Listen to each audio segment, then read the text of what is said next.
लोग बात करेंगे चैप्टर 1 का पॉलिटी, लेक्चर 5। ये लास्ट लेक्चर होगा इंट्रोडक्शन का, ठीक है। सॉरी, इसमें हम बात करेंगे कॉन्सेप्ट ऑफ नेशन स्टेट, हमने पिछले लेक्चर में भी पढ़ा था। उसके बाद ये मेकिंग ऑफ इंडियन कॉन्स्टिट्यूशन और प्रेम्बल, ये हम लोग बाद वाले लेक्चर में पढ़ेंगे, इस लेक्चर में नहीं पढ़ेंगे, ठीक है। हम लोग इसमें पढ़ेंगे mainly concept of nation state. अब देखते हैं difference between state and nation. हमने पढ़ा था पिछले लेक्चर में भी, क्या पढ़ा था? A political entity consisting of 4 essential factors. क्या क्या? टेरिटरी, पॉपुलेशन, गवर्नमेंट और सॉवरेनिटी। नेशन क्या है? ये हो गया स्टेट की बात। नेशन में क्या है? एक इमेजिन कम्युनिटी है और पीपल। ये अगर आपको नहीं समझ आ रहा है तो आप प्लीज़ पीछे लेक्चर में जाइए, हमने पीछे लेक्चर में डिटेल इसका कवर किया है, ठीक है। एन इमेजिन कम्युनिटी, नेशन क्या है? एक इमेजिन कम्युनिटी ऑफ पीपल है। पीपल का एक इमेजिन कम्युनिटी है जहाँ पर कॉमन कल्चर एफिलिएशन शेयर होता है। उसके बाद लैंग्वेज, रिलीजन, एथनिसिटी और हिस्टोरिकल बैकग्राउंड, ये सारा क्या है? ये सारा कॉमन है, ठीक है। ये हो गया आपका नेशन। वेस्टफेलिया सॉवरेनिटी में क्या है? Westphalia sovereignty rooted in the treaty of Westphalia 1648। 1648 ईस्वी में ट्रीटी ऑफ वेस्टफेलिया में ये है, is the principal that each state has supreme authority over it's territory. प्रत्येक स्टेट के पास अपना सुप्रीम ऑथोरिटी होगा उसके टेरिटरी के अंदर, उसका इंटरनल अफेयर्स, उसका governance without external affairs. Means प्रत्येक टेरिटरी के अंदर क्या होगा? उसके पास सुप्रीम ऑथोरिटी होगा, मीन्स उसके पास सबसे ज़्यादा ऑथोरिटी होगा, ताकि वो क्या कर सके, इंटरनल, जैसे कि उसके अंदर इंटरनल अफेयर्स की बात चल रही हो या गवर्नेंस की बात चल रही हो, उसके अंदर क्या होना चाहिए? कोई एक्सटर्नल इंटरफेरेंस नहीं होना चाहिए। उस टेरिटरी के अंदर क्या होना चाहिए? कोई एक्सटर्नल इंटरफेरेंस बिल्कुल नहीं होना चाहिए। It mark the end of religious wars in Europe. ये क्या किया? यूरोप में रिलीजियस वार शुरू कर दिया। And established a system where states were recognised as equal and independent entity. जहाँ पर क्या उभरा कि स्टेट जो होगा वो क्या रिकॉग्नाइज्ड होगा? State were recognised as equal and independent entities. जो स्टेट क्या रिकॉग्नाइज्ड होगा? इक्वल और independent entities, forming the basis of the modern international border. जो कि कौन बनाएगा उसके बॉर्डर को? मॉडर्न इंटरनेशनल लोग बनाएंगे, मॉडर्न इंटरनेशनल बॉर्डर बनेगा, ठीक है। This concept also introduce the alignment of state boundaries with culture and ethnic identity. ये क्या इंट्रोड्यूस करता है? This concept also introduce the alignment of state boundaries. ये क्या इंट्रोड्यूस करता है? Alignment of state boundaries with cultural and ethnic identities. Cultural और ethnic identities के साथ क्या हो? अलाइनमेंट ऑफ स्टेट बाउंड्रीज हो, influencing the rise of nation state. और यहाँ से क्या होगा? नेशन स्टेट राइज होगा। हमने पिछले लेक्चर में देखा था नेशन स्टेट और दूसरा स्टेट नेशन, ठीक है। अब हम लोग बात करते हैं नेशन स्टेट में। नेशन स्टेट ओरिजिन कहाँ से हुआ? इसका कॉन्सेप्ट कहाँ से ओरिजिन हुआ? ट्रीटी ऑफ वेस्टफेलिया से 1648 में इसका कॉन्सेप्ट एराइज हुआ, ठीक है। It insured A homogeneous identity. Nation state क्या इंश्योर करता है? होमोजेनस आइडेंटिटी को इंश्योर करता है with in A state along with political power. Means political power के साथ साथ क्या होना चाहिए वहाँ? Homogeneous identity. मीन्स एक ही तरह के लोग रहे, एक ही तरह के कम्युनिटी शेयर हो, एक ही तरह के रिलीजियस हो, एक ही तरह के लैंग्वेज हो। मीन्स ये होमोजेनस आइडेंटिटी शेयर हो। The nation state model promotes A single nation identity and central authority. Nation state model क्या प्रमोट करता है? Single national identity. मीन्स एक नेशनल आइडेंटिटी जो हो वो सिंगल हो। मीन्स जैसे कि अगर हिंदू आइडेंटिटी है तो वो हिंदुस्तान हो गया, मुस्लिम आइडेंटिटी है पाकिस्तान हो गया। मीन्स मेनली क्या है? मेनली क्या दर्शाता है ये कि जो भी आइडेंटिटी हो वो सिंगल हो, एक ही हो, मल्टी कल्चरलिज्म नहीं हो, ठीक है। ये हो गया आपका नेशन स्टेट। स्टेट नेशन में क्या है? स्टेट नेशन में है, state nation is a heterogeneous society. State nation क्या है? हेट्रोजेनस सोसाइटी है। हेट्रोजेनस सोसाइटी का क्या मतलब? जैसे हमारा इंडिया है, इंडिया में क्या है? हिंदू भी है, मुस्लिम भी है, सिख भी है, ईसाई भी है, जैन भी है। तो मतलब इस टाइप के लोग हैं। मीन्स क्या है? हेट्रोजीनस सोसाइटी है। मीन्स अलग अलग तरह के लोग रह रहे हैं, अलग अलग तरह के कल्चर शेयर हो रहे हैं, अलग अलग तरह के ग्रुप शेयर हो रहे हैं, है ना। तो ये है हमारा क्या, state nation, where multiple cultures coexist within one state, जहाँ पर मल्टीपल कल्चर क्या हो रहा है, एक साथ एग्जिस्ट हो रहा है। अनलाइक ए नेशन स्टेट की तरह क्या है, ये state nation embraces diversity while maintaining unified political structure. Means nation state में क्या है, एक नेशन स्टेट में क्या है आपका, नेशन स्टेट की तरह क्या है, स्टेट नेशन में डाइवर्सिटी है, जबकि एक यूनिफाइड पॉलिटिकल स्ट्रक्चर को मेंटेन करके रखा है। Example, India is a classic example of state nation. India क्या है, क्लासिक एग्जाम्पल है स्टेट नेशन का। क्यों क्लासिक एग्जाम्पल है इंडिया, क्योंकि यहाँ पर क्या है, यहाँ पर हर तरह के लोग रह रहे हैं, हर तरह के कल्चर है, हर तरह के एथनिसिटी है, हर तरह के रिलीजियस है, हर तरह के लैंग्वेज है, इसलिए ये क्या है, ये स्टेट नेशन है। ठीक है, आया समझ नेशन स्टेट और स्टेट नेशन में। और अगर किसी को ना समझ आया हो तो प्लीज़ प्लीज़ प्लीज़ जा करके क्या करें, पिछले लेक्चर में देखें, वहाँ पर हमने बहुत डिटेल समझाया स्टेट नेशन, पहले स्टेट समझाया है, फिर नेशन समझाया है, फिर स्टेट नेशन और नेशन स्टेट। यहाँ पर क्या है, नेशन स्टेट और state nation promotes culture homogeneity and political unity. Means ये क्या प्रमोट करता है नेशन स्टेट में, कि होमोजेनिसिटी को प्रमोट करता है। होमोजेनिसिटी मीन्स एक ही चीज़ों को प्रमोट करता है। ये क्या प्रमोट करता है state nation, embrace cultural diversity with in political unity. Political unity में क्या होना चाहिए, कल्चरल डाइवर्सिटी होना चाहिए। ठीक है, ये क्या दर्शाता है, स्टेट नेशन और नेशन स्टेट। उसके बाद why is India a state nation, India एक स्टेट नेशन क्यों है। Constitutional provision for cultural diversity, article 371 क्या करता है, grants special status to states like Nagaland. Article 371 क्या क्या एक स्टेटस देता है, जैसे नागालैंड हो गया, मिजोरम हो गया, based on ethnic and cultural distinctiveness. ये क्या करता है, एक स्टेटस, एक स्पेशल स्टेटस देता है इस स्टेट को, जैसे नागालैंड हो गया, मिजोरम हो गया। इसका क्या है, इसका एथनिसिटी अलग है, कल्चरल अलग है, इसके कारण इनको क्या करता है, एक स्पेशल स्टेटस देती है। ये हम लोग बाद में पढ़ेंगे। आर्टिकल 25 क्या इंश्योर करता है, आर्टिकल 25 इंश्योर करता है रिलीजियस राइट्स, मीन्स धार्मिक अधिकार, and allow different religious communities to practise, profess and propagate their faith. Means article 25 क्या दर्शाता है, क्या इंश्योर करता है, रिलीजियस राइट, कि हमारा धार्मिक अधिकार क्या है, क्या कर सकते हैं हम लोग डिफरेंट रिलीजियंस को क्या कर सकते हैं, अलाउ कर सकते हैं, अलग अलग कम्युनिटीज़ को अलाउ कर सकते हैं, अलग अलग चीज़ों को प्रैक्टिस कर सकते हैं, अलग अलग रिलीजियस प्रैक्टिस हो सकता है, अलग अलग अपना विश्वास को प्रोपोगेट कर सकते हैं। ये हमारा आर्टिकल 25 ये दर्शाता है, ये इंश्योर करता है। पॉलिटिकल रिप्रेजेंटेशन में क्या है, the parliamentary system ensure wide representation of various groups allowing different ethnic, linguistic and religious identities to be politically acknowledged. Means political representation में क्या है कि द पार्लियामेंट्री सिस्टम क्या इंश्योर करता है, wide representation of various groups का wide representations, जैसे allowing different ethnic, linguistic and religious identity. क्या अलाउ करता है, different ethnic, linguistic and religious identity, जिसको क्या करता है, अलग अलग तरह के डिफरेंट एथनिक या अलग अलग तरह के लैंग्वेज, अलग अलग तरह के रिलीजियस आइडेंटिटीज को क्या करता है, पॉलिटिकली एक्नॉलेज करता है। ये हो गया पॉलिटिकल रिप्रेजेंटेशन। मल्टीकल्चरलिज्म का क्या मतलब है, इंडिया फॉलोज ए मल्टीकल्चरल मॉडल। मल्टीकल्चरल मतलब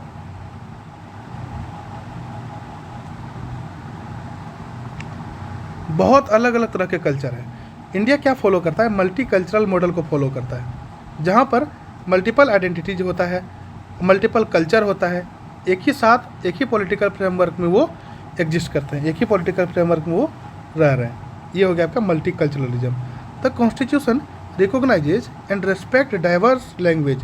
कॉन्स्टिट्यूशन रिकॉग्नाइज करता है, कॉन्स्टिट्यूशन संविधान क्या करता है, उसको पहचानता है, उसकी रिस्पेक्ट करता है, किसकी, डाइवर्स लैंग्वेज की, अलग अलग भाषा की, अलग अलग ट्रेडिशन की, अलग अलग रिलीजियस प्रैक्टिस की, और पॉलिटिकल इंक्लूसिविटी को क्या करता है, रेस्पेक्ट करता है, उसको क्या करता है, अलाउ करता है, रिकॉग्नाइज करता है। अब आ गया हमारा क्या क्या डिफरेंस, किसमें डिफरेंट, मल्टीकल्चरलिज्म और प्लूरलिज्म में। प्लूरलिज्म क्या है, प्लूरलिज्म है refers to the existence of multiple culture. ये भी क्या है, ये भी मल्टीपल कल्चर को क्या करता है, अलाउ करता है विद इन ए सोसाइटी। लेकिन क्या है, however with in pluralism one dominant culture prevails. यहाँ पर इसका अंतर क्या है, यहाँ पर वन कल्चर डोमिनेट,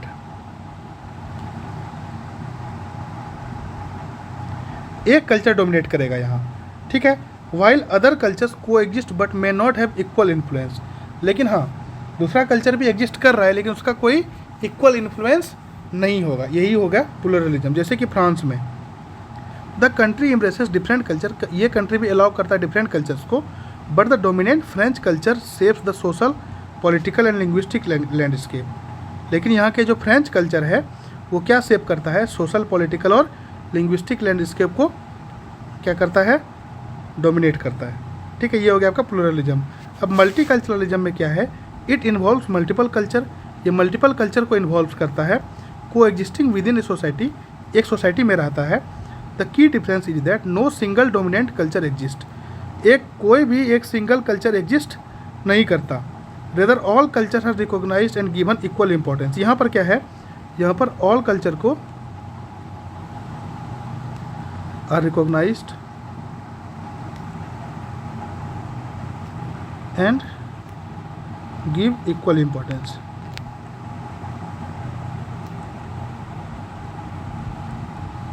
रिकॉग्नाइज्ड और इक्वल इंपॉर्टेंस देता है। एग्जाम्पल में जैसे हो गया इंडिया एंड कनाडा, एग्जाम्पल में क्या हो गया, इंडिया और Canada.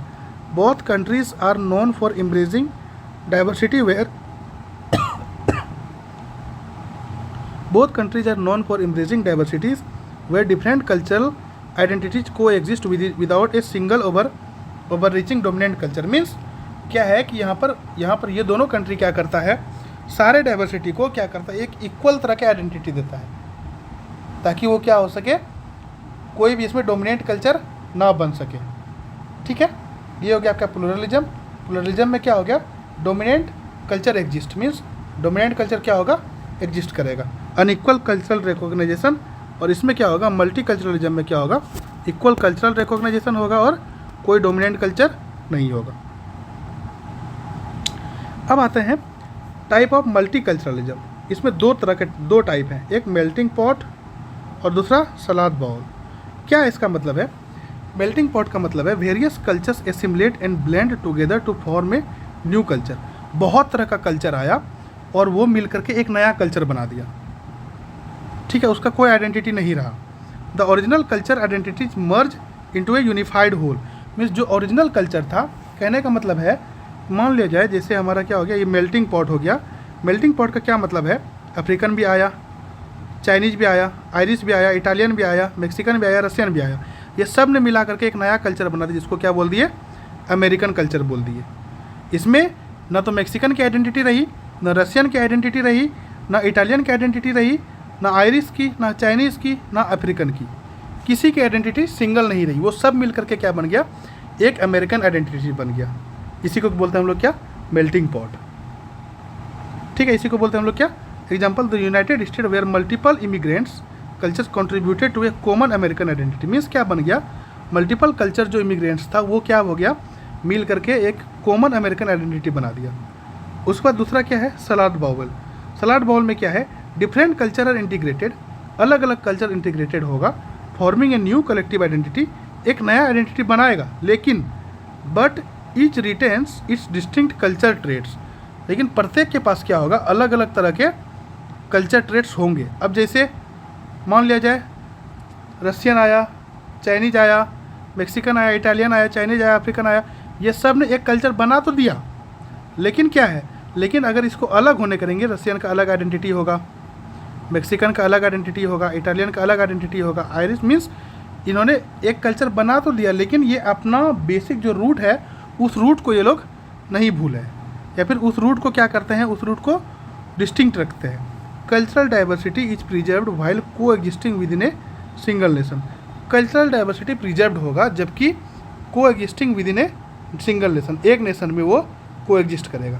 Example India where multiple religious, अलग अलग तरह के रिलीजियस हैं, अलग अलग तरह के लैंग्वेज हैं, अलग अलग तरह के ट्रेडिशन है, without losing their unique identity, लेकिन रह तो रहे वो एक साथ, लेकिन अपना आइडेंटिटी को लूज नहीं कर रहे। इसी को क्या बोलते हैं, सलाद बाउल बोलते हैं। इसको क्या बोलते हैं, सलाद बाउल। कहने का मतलब है मूली मिला दिया, खीरा मिला दिया, टमाटर मिला दिया, सब मिला करके क्या है, सलाद बन तो गया, लेकिन खीरा का आइडेंटिटी अलग हो गया। अगर हमें अलग करने को बोले, अलग करना है, तो खीरा को हम अलग कर सकते हैं, खीरा का आइडेंटिटी अलग है, टमाटर की आइडेंटिटी अलग है, प्याज की आइडेंटिटी अलग है। तो कहने का मतलब है कि उसका जो यूनिक आइडेंटिटीज़ है वो लूज नहीं होगा, वो बचा रहेगा। ठीक है, इसी को क्या बोलते हैं हम लोग, सलाड बाउल बोलते हैं। ठीक है, डिफरेंट, अब आते हैं हम लोग different form of government. Government का डिफरेंट फॉर्म क्या क्या है, अब हम लोग किसके बारे में बात करेंगे, different form of government. Government का अलग अलग फॉर्म क्या क्या है। एक हो गया आपका एनार्की। एनार्की कहने का मतलब है a system where there is no formal government, कोई भी फॉर्मल गवर्नमेंट या अथॉरिटी नहीं है। Leading to lack of structure leadership, means वहाँ पर जब फॉर्मल गवर्नमेंट नहीं है या कोई अथॉरिटी नहीं है, वहाँ पर जो स्ट्रक्चर लीडरशिप होगा वो नहीं होगा। Often resulting in disorder of lawlessness, means इसके कारण क्या होगा, वहाँ पर जो लॉलेसनेस का डिसऑर्डर होना शुरू हो जाएगा। दूसरा क्या हो गया, मोनार्की। मोनार्की में क्या है, a government system where a single ruler, king, queen और empire hold supreme power. Monarchy means राजशाही। राजशाही का क्या क्या मतलब है, एक गवर्नमेंट सिस्टम, ऐसा गवर्नमेंट सिस्टम जहाँ पर एक सिंगल रूलर हो, जैसे राजा हो गया, रानी हो गया, या कोई शासक हो गया जो कि सुप्रीम पावर होल्ड करता हो। ये और ये क्या हो सकता है, इनहेरिटेड भी हो सकता है, मीन्स राजा का बेटा ही राजा बनेगा। ठीक है, ये इनहेरिटेड हो सकता है। अब क्या है, monarchies can be absolute. Monarchy absolute हो सकता है, मीन्स अनलिमिटेड पावर हो सकता है उसके पास, और कॉन्स्टिट्यूशन लिमिटेड बाय लॉ और पार्लियामेंट।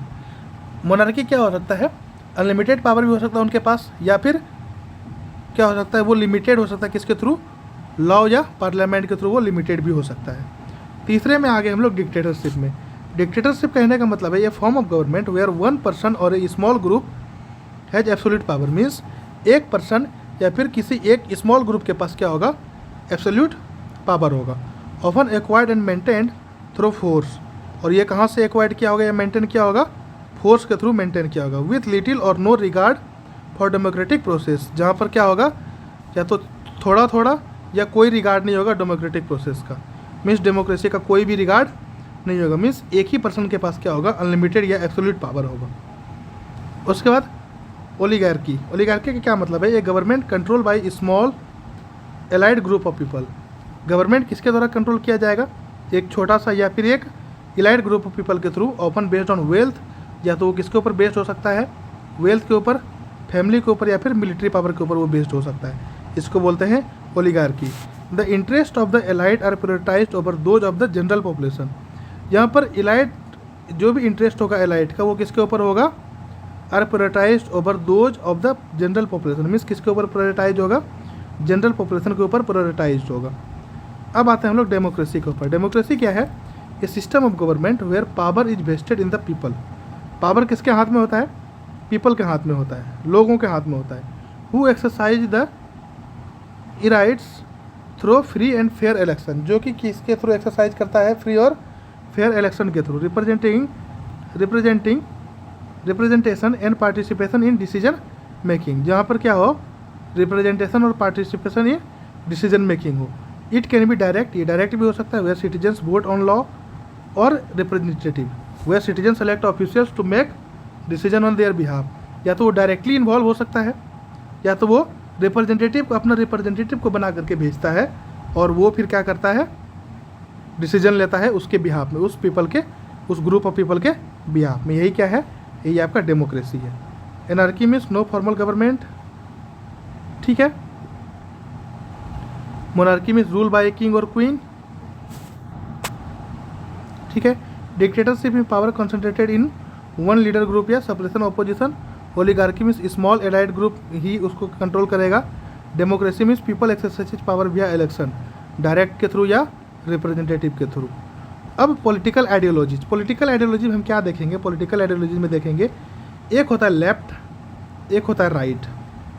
लेफ्ट क्या है, advocates for social equality. Left वाला क्या चाहता है कि सोशल इक्वालिटी आए, रीडिस्ट्रीब्यूशन ऑफ वेल्थ, वेल्थ का रीडिस्ट्रीब्यूशन हो।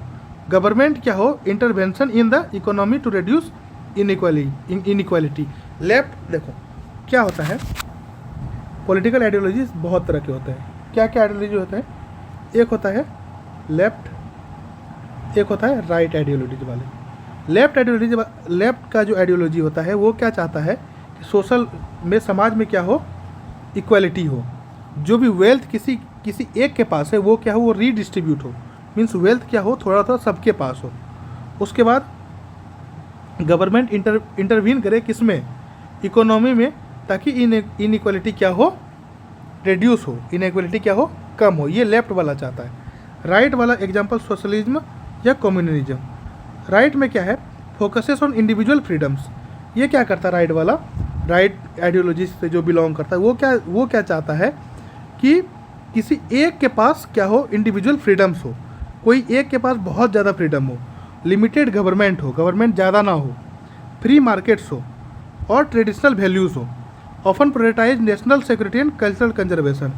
ये क्या प्रायोरिटाइज करता है राइट वाला कि नेशनल सिक्योरिटी हो और कल्चरल कंजर्वेशन हो। मीन्स कहने का मतलब राइट वाला क्या है, राइट वाला कैपिटलिस्ट होता है। कैपिटलिस्ट मीन्स वो क्या चाहता है, किसी एक के हाथ में पावर हो, इंडिविजुअल फ्रीडम हो, ठीक है, ट्रेडिशनल वैल्यू हो, फ्री मार्केट हो, कोई भी जाकर के मार्केटिंग करके क्या कर सकते हैं, कोई भी जाकर के मार्केट में अपना पैसा लगा सकता है, या ठीक है मार्केट फ्री हो सबके लिए।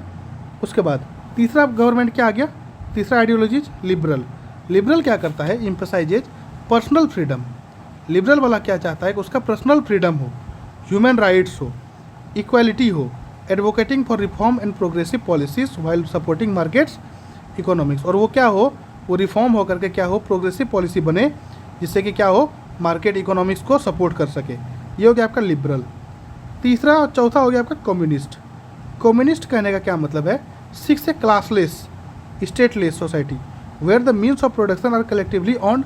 मीन्स मीन्स ऑफ जो भी प्रोडक्शन हुआ है उसको कलेक्टिवली लिया जाए। Eliminating private property and capitalism. Means private property और कैपिटलिज्म को हटा देना, इसको क्या बोलते हैं हम लोग, कम्युनिस्ट पार्टी, कम्युनिस्ट आइडियोलॉजी।